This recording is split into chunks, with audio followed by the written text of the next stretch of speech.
Oh, thanks for the follow. So I'm gonna do tonight. We're gonna be doing Hydra game night. Actually, one of the things we're thinking about doing is no horn builds because they're kind of cheap. If we play them too, it can end real fast. Like I have a horn build that I can destroy Overseer. I can take off a bar for Overseer in about 3 seconds with a horn build. So we don't play it because it's kind of easy. So we were hoping to. That's the only thing we're not gonna do. Hey man. Let me see what build I have right now. Yeah, I've been running this one for a while. I'm trying to get my Mutiny Song to 10 stars. I'm not even sure where the trial is. Like, one of the things a lot of people are always saying is like this game, it's not.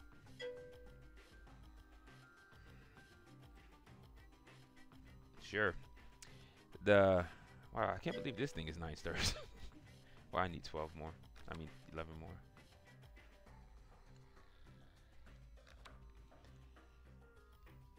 So this is the build that I'm running. The other build, I usually use this in Eventide in every mode. I can play it in any mode. It actually works out pretty well. The funny thing is I use Harbinger, which they say sucks. The reason people don't like Harbinger is the cooldown is really, really high. But the benefit of Harbinger is the health and the bonus strength. And it lasts for around 15 seconds. Hey, Jordan, what's up, man? So the trick about it is it's the infusions that makes that number not so high. So if you take a look at it, my duration is 10% more than 15 seconds. So that's really 16.5 seconds. I also have Tinkerer on it. I don't know what else has Tinkerer.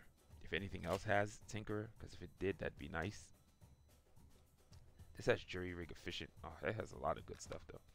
So it makes it really fast. Capacity, Warbound, Sadism. I just don't have capacity. And this has Tinkerer on it also. So with the two Tinkerers, 4% here, and 4% there, and dodge haste is really high. That's why I actually like using these abilities. Once you reach 7 on any trinket, your dodge is really quick. So my dodge haste is really, really high right now. So the two Tinkerers bring it down to about maybe 5%. And 5% is like 2 seconds. So in reality, this is like closer to 40, or sometimes I see it's like under 30 when it restarts. I have to play and take a look. It's around 36 seconds, but it runs for around 16 seconds for me, 16.5 seconds, right? So it's really around the 16-second cooldown. So every 16 seconds or so, I'm going to have 2,100 health, and I'm going to be 20% faster. The reason why this works so well is with Mutiny Song has something called Warbound on level 3. Every time you fire the weapon for 1.6 seconds, you gain 10% speed. Within a second, you can fire like 4 shots. So those 4 shots gets you to around 40% speed increase. So that's why the Mutiny Song is so fast. Like when you use it at level 3 and you shoot it, it's a really good moving weapon to give you speed. So I tend to use it a lot. The reason I'll use it with Kirin's Cache a lot, it brings that number up to 28 instead of 14 for me. And I'm able to run around the whole map. Every time I pick up a pickup or a cooldown for Primal, I always get ammo back. So I can continuously, almost indefinitely keep running around the map at high speeds. And mobility is my favorite thing in the game. I like being able to move a lot. That's why I don't like assault rifles. They don't really suck. It's just that the mobility is really lacking in them, and I don't enjoy playing them. The offset usually for anything with poor mobility is a Mutiny Song. That's how I usually play it. But yeah. So this is the build that I played. The other build that I've been playing a lot is with Gael Rubio. I made him into my assassin Vanguard guy, but right now he's my assassin Primal Hunter dude. Cause Nero, the girl you saw I had up in green, that's Noah Marin. She's my Primal Hunter. She's the one I always play Primal Hunter with. The other build I've been playing a lot is Wraith.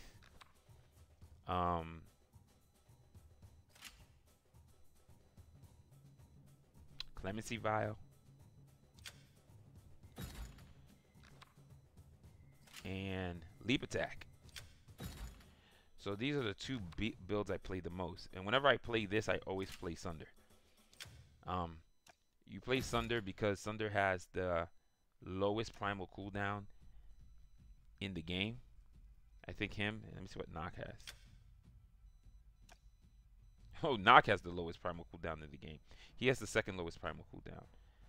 Isia has now the third lowest primal cooldown. Then followed by, is it Jenks? Nope, Jenks. Wow, Lumia Isia is less than Torden and Jenks. That's crazy. I didn't know that. But Torden and Jenks have the highest in the game. But yeah, so the three fastest ways to get Primal is Sunder and these two. So I tend to play that a lot, but this is my other build. And the reason I play this build is this is the fastest build in the game. Primal Roar Sunder is just the fastest Primal in the game, period. It didn't used to be true. Knock used to be quicker. But just in general, it's just the fastest. Everything about it is just speed. Hunter, 60% movement speed. 60% movement speed every time I activate Primal Roar. He also gets stacks per killing stuff, an extra 5%. Sunder's just basically the fastest Primal in the game. It's just, that's it. Once you're running Hunter, you're the fastest. It's just the way it is. But I like playing Primal Roar Hunter so I can get like that crazy amount of movement speed and move him around. But when I'm playing double Assassin, double Vanguard, that's the way to go. This build is a lot of reward and risk evaluation. If you don't have your Clemency Val, you're running into a Thresher, because if you don't kill the guy, you're kind of dead. But it's a pretty decent build. The other way I've played this before is Compass of the Ascendant. So Compass of the Ascendant is 30% global armor, so 30% damage reduction to everything that hits you. All you have to do is pick up cooldown or armor. So Compass of the Ascendant is the only other thing I think that works really, really well with that. But yeah, but the reason you don't play Compass and you go for the Vanguard is this gun shoots and reloads so fast. That's the way to do it. The other one that's kind of funny, it works, but it's a little bit harder to play, is Aleph Null with that exact same build. The submachine guns both shoot at around the same rate. Aleph Null does a little bit more damage, but every time you get a kill with the Wraith, its upgrade, gain 10% increased damage, 15% movement speed for 45 seconds upon defeating an enemy for 5 stacks. So you can become like lightning fast and do crazy amounts of damage with the Wraith after getting 2 or 3 kills. So that's the key of what makes the Wraith a little bit better. I think still the Mutiny song, one of the things I think they messed up in this game big time was locking abilities of guns behind infusion. That doesn't make sense to me. And the reason why is when this gun first came out, it had an explosive bullet. So for you to create infusions like for the Facade, that when they shoot stuff, people heal when they shoot it, it was kind of backwards to take a weapon that already had an exploding bullet and say, nah, its infusion is an exploding bullet. That's just bull. It's one of the few weapons that gain nothing for the infusion track. It lost becoming an infusion track. Negate Siren originally was supposed to have its slow natural. The idea is if you wanted to make the slow weak or the explosion weak, like the range is small, and then on the first infusion it becomes better, that's fine. But nothing at all until you infuse it is kind of dumb. Especially that's why I was able to infuse it to level 3 like right away, so it wasn't that much of an issue for me.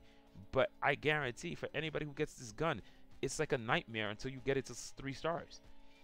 it's just dumb. I don't think that's what you should do with assassin weapon. 2 things you could have done with assassin weapons that would have made it cool. Crit, every 5th shot, double damage. That's an assassin's weapon. I don't play the horn. Any build you put the horn in is super strong. Any build I've showed you that I drop the horn in, the build gets stronger. The horn build that I play that can crush stuff is this. Because the real build is the build that was shown on one of the intro videos. This is the build. This build is devastating. When I'm playing a 1v4 or 1v5 on my own in Eventide, I can still get gold or silver with this build, even though I can't win the game. But the comedy is the horn in most builds is super strong. People say horn is not strong with snipers. How is it not? You take a Primal Eye. You take, what do you call it, the horn. Every time you shoot, you heal like 400. And Primal Eye shoots really fast, even with the nerfed version of it.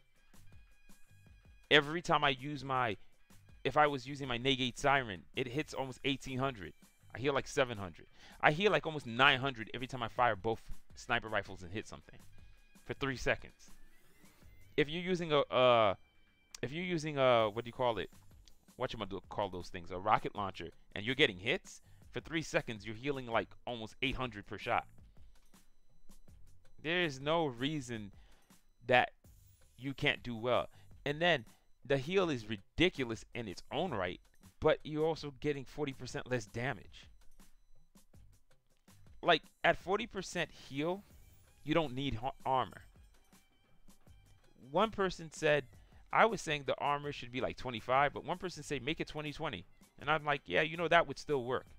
The reason is, I don't think its shield and armor, since it has both, its shield and its lifesteal should be so high, since it has both in combinations, where you only have shield on the compass and you only have lifesteal on heavy weapons on Warborn Amulet. So to me, something that can do both, even if it's for 3 seconds, it can't be really high. If you half the lifesteal, this thing becomes more manageable.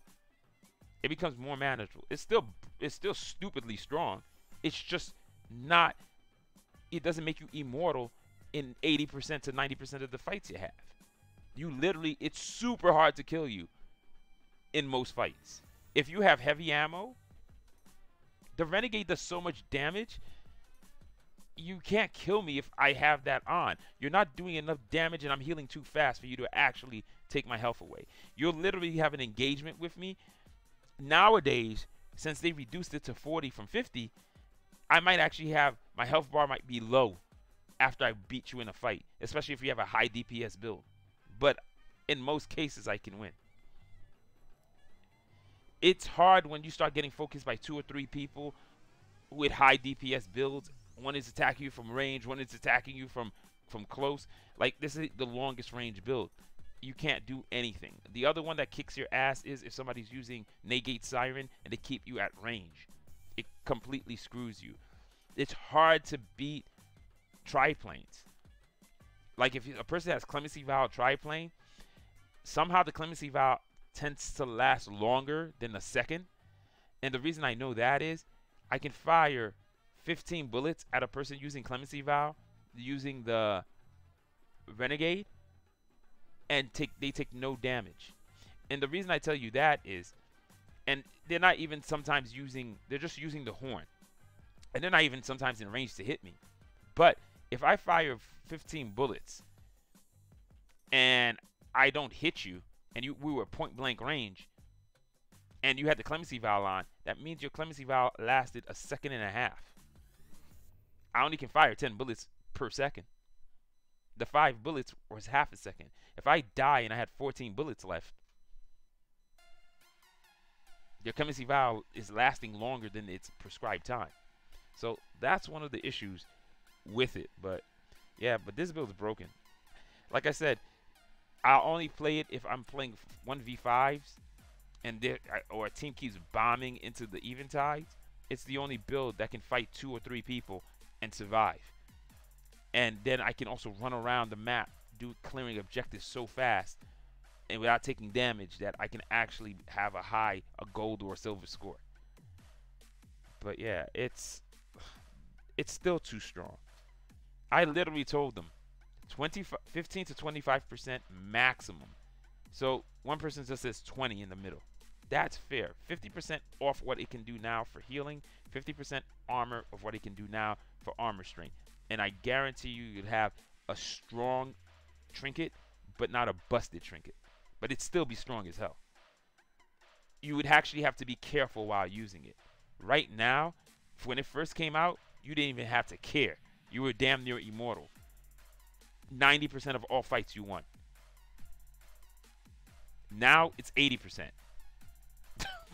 So out of 10 fights, you might lose 2. Might. And that's against a person who knows how to play. So yeah, to me, there's a lot wrong with it, but in practice, it doesn't make a lot of sense. Like, the funny thing is, I don't understand the nerf cycles in this game. Like, they'll keep touching one weapon over and over and over again. And, like, they buffed the facade. Made it too strong. They nerfed the facade. And they made it good. Not too strong, not too weak. But that wasn't good enough. They made it weak. Like, the facade was at a point where it wasn't the strongest, but if I didn't have heavy ammo, I could kill somebody. I'm at a point right now with the facade, if I don't have heavy ammo, I'm dead. And that's stupid.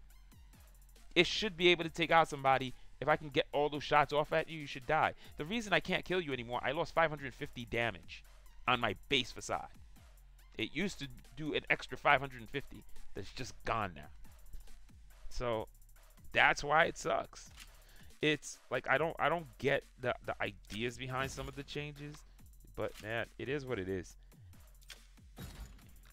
I guess they're using data to decide, but I personally think a lot of the changes suck. But hey, what can you do?